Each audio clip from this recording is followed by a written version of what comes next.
안녕하십니까. 신인균의 국방TV 데일리 디펜스입니다.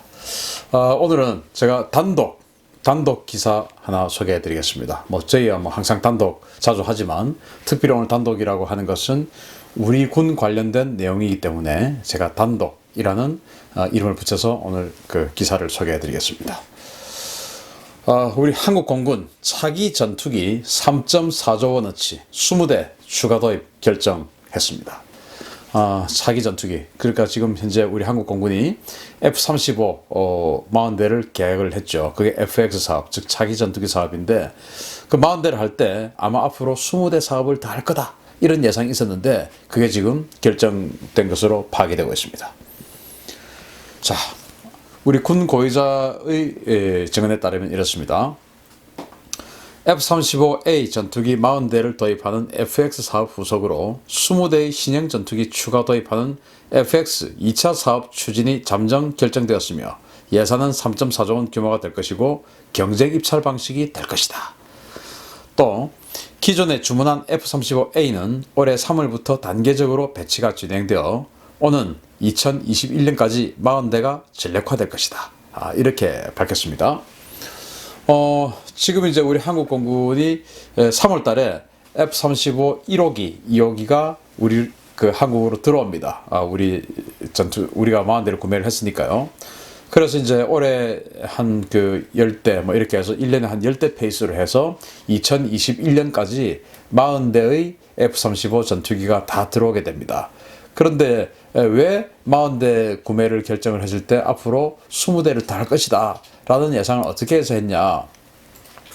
공군의 한 개 비행단은 60대가 한 개 비행단이에요. 공군은 20대가 그 나라마다도 다른데 우리 한국 공군은 그 전투기 대대 같은 경우에는 한 개 대대 20대예요. 그래서 3개 대대가 한 개 비행단을 이룹니다. 그러면은 이제 한 개 비행단은 60대가 되는 것이죠. 그래서 F-35가 40대가 계약이 됐으니까 이거는 한 개 비행단 규모로는 좀 부족하다.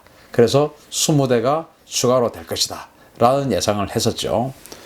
또 F-35 40대가 끝이 아닐 것이다 라고 예상한 그 명확한 이유가 또 있습니다. 바로 차기 전투기 도입 사업, 이것이 38년이나 걸리고 있는데, 물론 앞으로 이 FX3 사업, 지금 이제 20대 추가 도입하는 사업이 예정대로 진행이 되어서 2022년 그리고 2023년 이게 이제 군에서 희망하는 연도라고 하던데 20대가 그게 예정대로 된다면 2023년에 차기 전투기 도입 사업이 완료가 됩니다. 그러면 총 38년이 걸리게 되는 것이죠. 이게 도대체 얼마나 오래 걸렸느냐, 또 어떤 과정을 거쳐서 여기까지 왔느냐를 좀 설명을 드리겠습니다.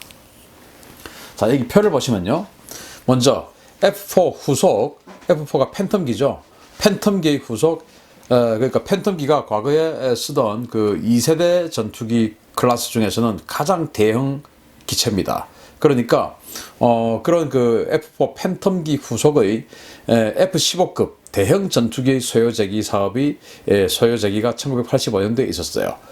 그리고 4세대 전투기, 즉 FX 120대 도입 계획이 1993년도에 발표가 됩니다. 그러니까 이때는 우리 한국 공군이 KF-16 라이센스 120대 라이센스, 물론 마지막에는 140대를 생산하게 되는데 120대 라이센스 생산하는 그 사업을 하고 있을 텐데 이미 그 사업을 하면서 차기 전투기, 그것보다 F-16보다 훨씬 더 상위 기종의 차기 전투기 120대의 도입 계획을 발표합니다. 이때는 우리 그 경제가 이만큼 좋지도 않았음에도 불구하고 이런 그 무기 도입 사업이 굉장히 스케줄에 따라서 아주 현실적으로 가고 있었던 것 같아요. 지금은 자꾸 미뤄지고 해가지고 이제 자꾸 노후 기종이 생기고 그로 인해서 사고도 생기고 하는데, 그래서 F-16 도입 사업을 하던 그 시점인 1993년도에 차기 전투기, 즉 FX 120대 도입 사업을 계획을 발표합니다. 그리고 우리 군은 사업을 분할하기로 합니다. 80대와 40대 이렇게 분할하기로 또 1996년도에 또 발표를 하죠. 그런데 결국은 이제 98년도에 IMF 외환위기가 터져버렸습니다. 그랬더니 이제 우리가 돈이 없으니까 사업 계획을 축소하자 해서 1999년도에 사업 계획을 축소를 하기로 하고 60대로 축소를 합니다. 반동가리가 난 거죠. 그래서 그 차세대 전투기 사업을 1999년도에 60대 도입 사업을 시작을 하고 아주 뭐 그때 2001년, 2002년 이럴 때 그 프랑스의 라팔 전투기하고 또 그 러시아죠. 러시아의 수호이 35 그리고 미국의 F-15K 뭐 이런 전투기들이 경쟁을 한 끝에 사실 그때 라팔이 엄청나게 인기 있었습니다. 그래서 라팔을 지지하는 사람들 라팔리언이라고 그랬어요. 그런데 이제 여러 가지 어떤 그 우리 한국적인 특성 그리고 한미 동맹 그런 어떤 운용성 이런 것들을 다 감안해서 F-15K가 선정이 되었던 것이죠. 그런데 이 F-15K 즉 FX 1차 사업도 IMF 이후에 우리가 자금이 부족하니까 60대로 하기로 했던 것을 다시 40대로 축소를 하게 됩니다. 그래서 FX 1차 사업은 F-15K 40대로 결정을 하게 됐죠. 그리고 이 40대의 F-15K가 들어오는 그 시점에 다시 FX 2차 사업을 하게 됩니다. 20대 추가 도입이죠. 당연히 40대 가지고는 한 개 비행단이 안 되니까 20대 추가 도입 사업을 하는데 그때도 경쟁 입찰이라는 형식을 빌립니다. 그런데 그때는 뭐 큰 이슈는 되지 않았어요. 그래서 이제 역시나 누구나 예상을 했던 대로 F-15K가 20대 추가 도입 결정을 하게 됩니다. 이게 이제 FX 2차 사업이었고요. 그리고 이제 이 F-15K 20대 도입 완료는 2012년도에 도입이 완료가 됩니다. 그리고 이 FX 즉 F-15K 도입이 완료되기 직전이었던 2011년도에 FX 3차 사업 즉 스텔스 전투기 도입 사업을 하게 되는 것이죠. 왜냐? FX 사업이 애초에 120대 도입 사업이었기 때문에 그게 이제 IMF 여파로 사업이 반토막이 나고 또 40대로 또 쪼개지고 그걸 나중에 20대 추가 도입하고 뭐 이러다가 60대만 도입을 하게 됐기 때문에 결국은 우리 한국 공군이 가져야 할 전투기 하이급 전투기로는 120대가 필요한 거다 해서 60대 추가 도입 사업을 하게끔 되는 것이죠. 그래서 이제 60대 추가 도입을 하는데 그때 원래는 스텔스기를 도입을 하려고 했었어요. 그런데 스텔스기가 F-35밖에 없죠. 그러다 보니까 이제 스텔스라는 이런 것들을 처음에 뺐다가 그래서 그 미국의 F-35 그리고 에어버스의 유로파이터 타이푼 그리고 또 미국 보잉의 F-15SE 사일런트 이글이라고 하는데 이건 사실 페이퍼 플랜이었습니다. 없는 전투기였어요. 이런 거 만들어 주겠다라고 하는 사업이었는데 그런데 그 만들어 주겠다 선정을 해주면 만들어 주겠다 였는데 사실 뭐 저도 그랬고 저 거짓말이다. 될 수가 없다. 어떻게 갑자기 있지도 않은 스텔스 전투기가 이 상황에서 스텔스를 하려면 형상부터 스텔스가 돼야 되는데 이 F-15가 어떻게 스텔스가 되냐 해서 이제 거짓말이다 하는데도 이 보잉은 아니다 만들 수 있다 라고 했다가 정말로 보잉이 선정이 되어버렸습니다. 그런데 그게 정말 국민들이 들고 일어났죠. 그러다 보니까 사업이 엎어졌습니다. 왜? F-15SE는 선정 직전에 커밍아웃을 했습니다. 스텔스가 아니라는 커밍아웃을 한 것이죠. 그래서 F-15K의 좀 더 전자적 성능이 강화된 그런 버전이었던 것입니다. 알고 보니까 거짓말 한 거죠. 그래서 그런 여러 가지가 겹쳐가지고 FX2 사업은 다시 재검토해서 F-15SE 빼고 유로파이터하고 F-35가 다시 붙었습니다. 그런데 이제 F-35가 선정이 되었죠. 그런데 F-35가 가격이 비싸다 보니까 60대가 아니고 40대만 하게 된 겁니다. 그런데 그때 저는 또 주장했어요. F-35 지금 대량 양산 체제에 들어가기 때문에 우리가 도입하는 시점 되면 이 지금 공군이 예상하고 있는 이 예산 내로 들어온다. 그래서 해도 된다 라고 했는데 참 우리 그 국방부와 방위사업청 이런 데 보니까 너무 유연하지 못해요.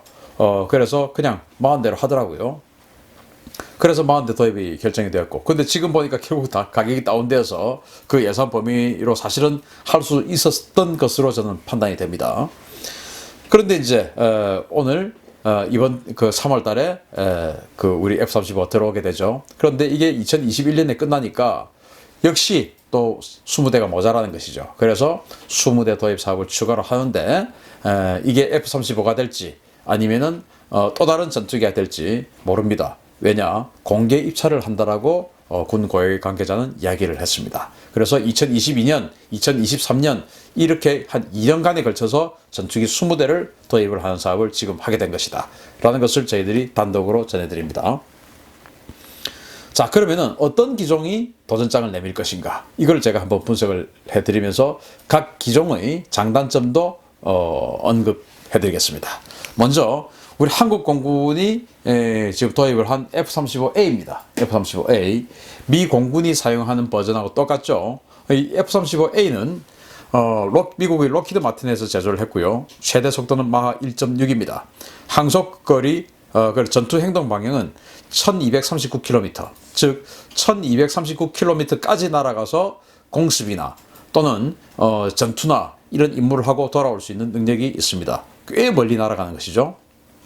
주요 무장으로는 암람이라고 하는 장거리 공대공 미사일, 그리고 사이드와이드 9X라고 하는 단거리 적외선 열추적 공대공 미사일, 그리고 이제 2000파운드 JDAM, 그리고 제즘 뭐 이렇게를 탑재를 할 수가 있고요. 가격은 2019년도 기준으로 8,500만 달러입니다. 그냥 전투기 가격만입니다. 이것은 뭐 여기 있는 후속 군수 지원이다 이제 이런 거 다 갖다 붙이면 이제 프로그램 코스트란 것이 되는데, 그거 말고 순수하게 전투기 가격만 따지면은 이 F-35A는 2019년 가격으로 8,500만 달러. 그리고 여기 여러분들 아마 생소한 기종일 겁니다. F-15인데 F-15X 버전이에요. 이건 미국 보잉에서 만들었고, 우리 F-15K 전투기를 개량을 한 겁니다. 우리 한국 공군이 쓰는 F-15K, 미 공군이 쓰는 F-15E, 스트라이크 이글이죠. 그것을 개량한 전투기인데, 어떻게 개량했냐? 최대 속도는 마하 2.5 이런 건 다 똑같아요. 그리고 전투 행동 방향은 1270km. 이 1270km는 우리 F-35A하고 뭐 비슷한 전투 행동 방향이죠. 뭐 좀 잘 모르신 분들이 F-15가 워낙 덩치가 크다 보니까 아주 가장 멀리 날아가고 뭐 이렇게 생각할 수 있는데, 그런 건 아닙니다. F-15는 연비가 상당히 안 좋고 하다 보니까 여기 있는 1270km도 600갤런짜리 큰 외부 연료 탱크 3개를 붙였을 때 1270km예요. F-35는 그런 거 없이 그냥 내부 연료로만 가지고 1230km를 날아가서 전투를 할 수 있고, F-15 시리즈들은 외부 연료 탱크 큰 거 600갤런짜리 이런 것들을 한 3개 갖다 붙이고 그렇게 해야 이제 1270km를 날아가서 전투를 하고 올 수 있습니다. 주요 무장은 F-35하고 똑같습니다. 그러면 여기는 뭘 개량했냐? 뭔가 좀 특이한 이 무장 접점이라는 게 있습니다. 파일런이라고 있는데, 거기다가 공대공 미사일을 어마어마하게 많이 장착을 할 수 있는 특징이 이 F-15X에는 있어요. 뭐 한 20발에서 24발까지 이 암람 공대공 미사일을 장착을 할 수 있다고 하니까 거의 뭐 하늘 위의 공대공 미사일 기지다 이렇게 봐도 무방할 듯 합니다. 가격은 2020년 기준으로, 이 2020년이라는 것이 미 공군이 이걸 12대 사기로 했습니다. 12억 달러에 12대를 사기로 했으니까 한 대에 1억 달러, 기체 가격만입니다. 그래서 기체 가격이 2020년 기준으로 1억 달러, F-35A보다 약간 비쌉니다. 한 1,500만 달러 비싸죠. 그리고 F-35B입니다. F-35B는 수직 이착륙, 단거리 이륙 수직 착륙 버전입니다. 이거는 이제 엔진이 추가로 수직으로 뜨고 내리고 하는 엔진이 붙어 있다 보니까 전투 행동 방향이 F-15A보다 짧습니다. 935km만 날아가고 할 수가 있죠. 그리고 이제 그런 엔진이나 추가의 어떤 그런 것들이 장치들이 더 붙다 보니까 F-35A보다 무장을 다 똑같은데 무장을 하나를 딱 약하게 합니다. 바로 JDAM 1000파운드짜리 JDAM을 장착을 할 수가 있어요. F-35B는 F-35A는 2000파운드, 그리고 F-15X도 2000파운드, 여기에 있는 유로파이터 타이푼도 2000파운드인데 이 F-35B만 1000파운드예요. 1000파운드와 2000파운드의 차이는 뭐냐? 바로 2000파운드는 벙커버스터입니다. 2000파운드 GBU-31 같은 경우는 지하 강화 콘크리트 6m를 뚫고 들어가서 지하에서 폭발할 수 있는 그런 벙커버스터 폭탄인데, 이 1000파운드 폭탄은 그런 걸 할 수 없어요. 그래서 전략적 임무, 즉 지하를 건물 내부에 있는 적을 뭐 파괴시키고 암살하고 하는 뭐 그런 임무에는 할 수가 없어요. 그래서 외부에 있는 그런 노출되어 있는 타겟 목표들 이런 것들은 공격할 수 있지만 지하나 건물 내부 깊숙이나 이런 것들은 공격할 수 없는 그런 치명적인 단점이 있습니다. 그런데 미 해병대는 이걸 왜 쓰냐? 상륙 지점에 적을 정리하는 임무를 하기 때문에 관계가 없는 것이죠. 근데 가격은 가장 비쌉니다. 왜냐? 엔진이 많이 붙어 있으니까. 수직이 착륙하는 엔진이 붙어 있고 하다 보니까 또 F-35A는 공군형이다 보니까 어마어마하게 생산을 많이 하죠. 그런데 이건 이제 미 해병대만 쓰다 보니까 생산 수량이 적습니다. 그러다 보니까 규모의 경제 부분에서 약하죠. 그래서 가격은 2019년 기준으로 무려 1억 1,500만 달러입니다. 그러니까 이 F-35A보다 한 3천만 달러가 더 비싸니까 이건 뭐 상당히 비싼 가격이죠. 그 다음에 지난 FX 2차 3차 사업 그 3-1차 사업에서 우리 F-35A에게 고배를 마셨던 바로 유로파이터 타이푼입니다. 유럽의 에어버스에서 제조를 하고요. 최고 속도는 마 2, 그리고 이제 전투 행동 방향 1389, 아주 멀리 날아갈 수 있죠. 그러나 역시 이런 것들도 외부 연료 탱크를 많이 장착했을 때 이렇게 날아갈 수 있는 겁니다.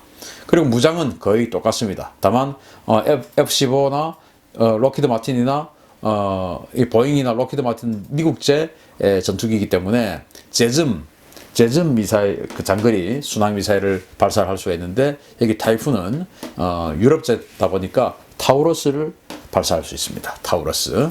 이제 이런 능력이 있고 이걸 하나하나 다시 장단점을 또 분석을 해드리겠습니다. 자, F-35A 라이트닝 2라고 하는 애칭을 가지고 있죠. 강점입니다. 최강의 스텔스 성능이죠. 그리고 가장 강력한 센서 성능입니다. 센서 퓨징이라고 하는데, 예를 들어서 전투기들은 레이더가 있습니다. 이 레이더를 가지고 막 적을 살핍니다. 근데 어쩔 경우에는 적이 스텔스라든지 또는 어떤 상황에 적이 안 보일 수가 있죠. 그러면은 적외선 추적 장치 EOTS라고 있고 또 그 광학 추적 장치 이런 여러 가지 또 다른 어떤 그 추적 장치들이 탐지 장비들이 있는데, 그게 이제 레이더 탐지 장비는 패널이 여기 있고 또 적외선 추적 장비는 여기 있고 광학 추적 장비는 또 패널이 따로 있고, 이런 것들을 기존의 전투기들은 여기에선 탐지가 되는데 여기서 안 되고 여기에서는 안 되고 이렇게 되고 요건 되구나. 그럼 여기에서 입수된 정보를 가지고 그럼 판단을 하고 이렇게 전투를 해야 되겠다. 이런 그 판단을 하게 되는데, 이 F-35 같은 경우는 패널이 하나입니다. 큰 거 하나. 그래서 센서 퓨징이라고 해가지고 적외선 탐지 장비에서 탐지된 이 정보, 그리고 광학, 그러니까 이제 전자광학이라고 하는데 이 전자광학 장비에서 탐지된, 그러니까 그냥 일반 카메라 렌즈 같은 거죠. 그런 곳에서 탐지된, 사람 눈으로 보는 거하고 똑같은 겁니다. 그런 것에서 탐지된 어떤 정보, 그리고 레이더에서 탐지된 정보, 이런 것들을 자기가 이 컴퓨터가 융합을 해가지고 거기에서 가장 정확한 정보를 여기다 시연을 해주는 것이죠. 패널에다가. 그래서 이거다. 여기에 뭔가가 있다. 근데 그 뭔가는 이거다. 그런데 이것은 지금 레이더에서 탐지한 것이 아니고 EOTS, 즉 그 전자광학 장비에서 탐지된 그런 그 정보다. 또는 적외선에서 탐지된 정보다. 이런 것들을 이제 시연을 해주는 것이죠. 그러면 조종사는 그런 것들을 막 여기저기 찾을 필요 없이 딱 올려주는 그걸 보고 이렇게 전투하자라고 신속하게 결심을 할 수가 있는 것이죠. 그런 강력한 센서 퓨징 성능이 있는 것입니다. 그리고 미 공군의 주력기가 됩니다. 앞으로는요. 지금 있는 F-16들을 전부 다 이 F-35가 대체를 할 예정이기 때문에 미 공군이 어마어마하게 수천 대의 F-35를 운영을 할 예정이죠. 그러다 보니까 지금 우리 한국 공군이 도입을 한 이 F-35하고 미국 공군이 앞으로 쓸 F-35하고 생애 주기가 거의 같이 가는 겁니다. 그러니까 후속 군수 지원, 그러니까 부품이 조달이 안 돼가지고 전투기가 서 있다, 이런 건 있을 수가 없죠. 왜? 미국 공군이 앞으로도 수천 대를 계속 쓸 거기 때문에. 우리가 쓸 때 지금 예를 들어서 팬텀기 같은 경우에 미국 공군이 안 쓰지 않습니까? 그러니까 우리는 지금 부품이 없어가지고 사막에 있는 폐차장 같은 데 가가지고 부품 뜯어오고, 터키 공군이 팬텀기 하나 퇴역한다 그러면 거기 가가지고 우리하고 쓸만한 거 없는가 그거 찾아보고 이런 거거든요. 그런데 미 공군이 쓰고 있으면은 미국의 방산업체들이 계속 부품을 납품을 할 것이기 때문에 우리가 무리 없이 부품을 우리 F-35가 퇴역할 때까지 계속 공급을 받을 수 있는 그런 아주 군수 지원상의 유리한 점이 있습니다. 약점은 아직 실전 투입 경험이 없다라는 게 약점입니다. 실전 투입 경험. 한 번도 지금 F-35 가지고 전쟁을 해본 적이 없으니까요. 그 다음에 비스텔스기 대비로는 상대적으로 비싼 유지비일 것으로 판단된다. 록히드 마틴에서는 그거 아니다 라고 주장을 하지만 그래도 그런 의구심이 있습니다. 그래도 스텔스기인데 일반 전투기보다 훨씬 비싸지 않을까라고 하는 의구심이 사실은 아직 남아 있어요. 이제 그게 약점입니다.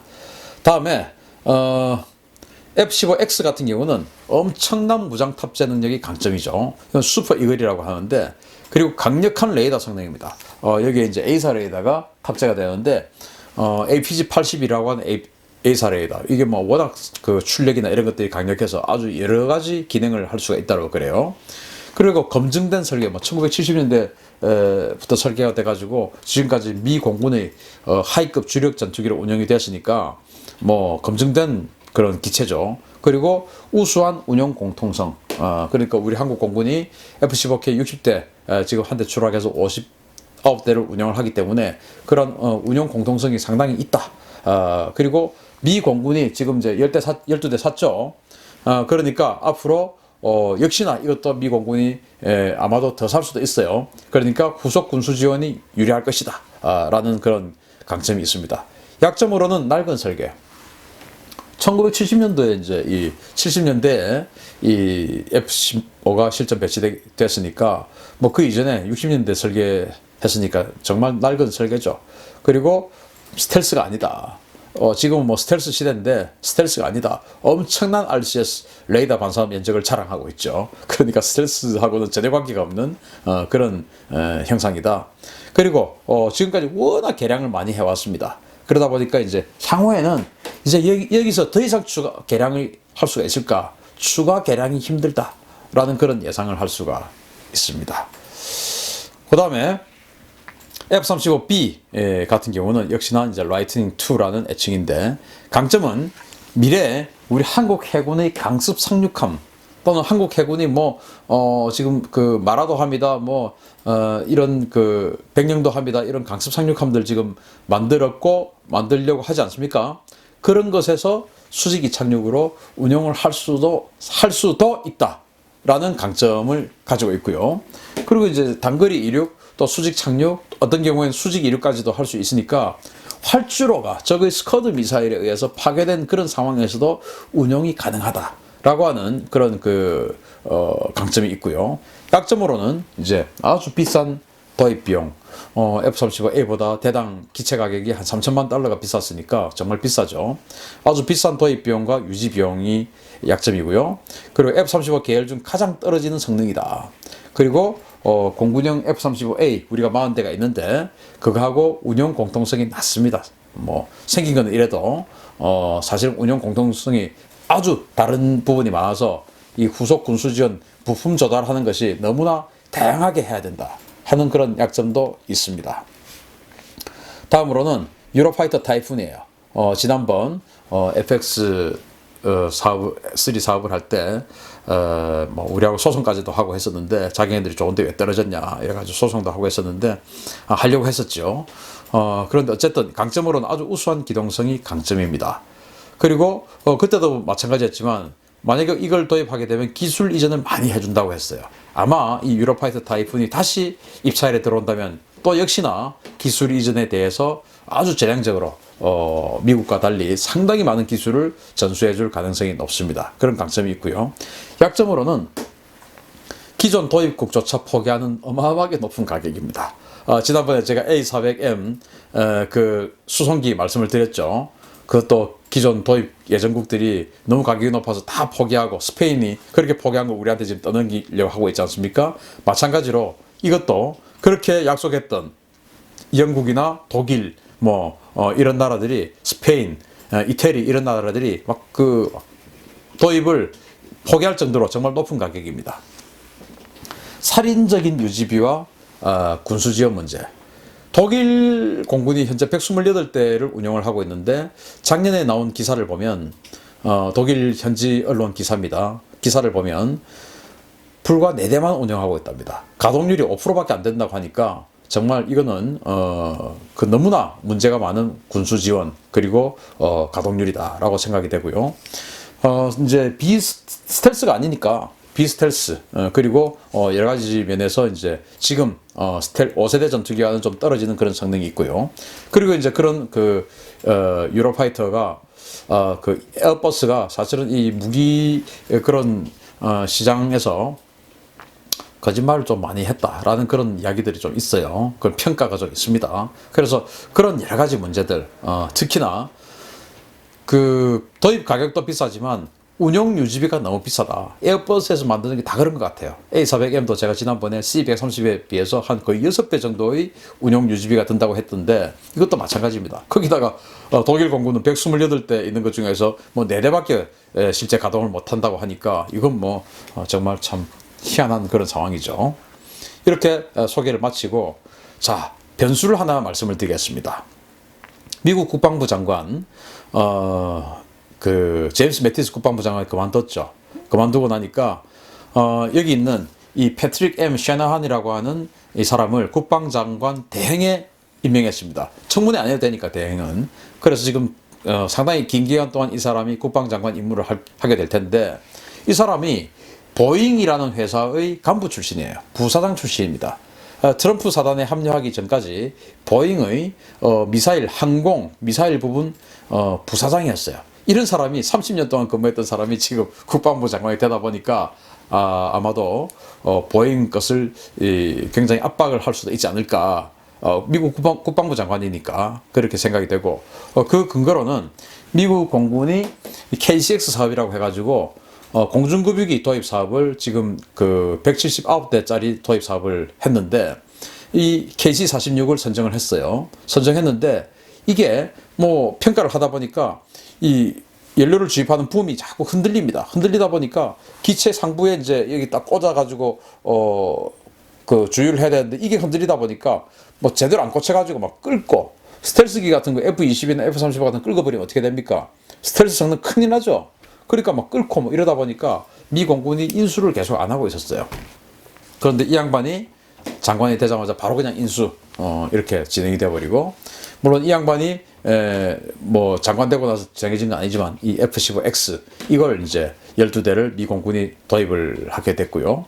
그리고 또 미 해군에는 지금 보잉이 슈퍼호넷 F-18 슈퍼호넷 블락 3 버전을 지금 F-35C 도입 줄이고 이거 해라 라고 지금 압박을 넣고 있는 그런 상황이니까 아마 우리 정부에도 보잉 F-15X 이거 해라 라는 그런 강력한 압박이 들어올 수도 있지 않을까. 그래서 이제 판단 잘해야 됩니다. F-35가 필요한 것인가 아니면은 F-15가 들어와도 좋을 것인가. 여러분들 한번 판단해 보십시오. 상대가 F-15X 스텔스 아닌 F-15X 같은 거 몰고 왔을 때의 기분하고 F-35 같은 스텔스 기체 20대 더 있을 때의 기분하고 어떤가 뭐 아마 느껴보시면 될 겁니다. 제가 여기서 뭐가 더 좋다 이야기는 안 하겠습니다.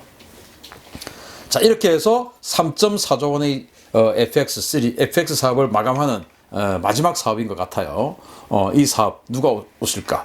저는 뭐 이 F-35A 아까 B는 조금 그 현실상 공군의 현실과는 좀 안 맞고요. F-35A 그리고 이 보잉의 F-15X 여기에서 결판이 나지 않을까 생각을 하는데 문제는 미국 국방부 장관 대행이 보잉 출신이다 라는 그런 변수.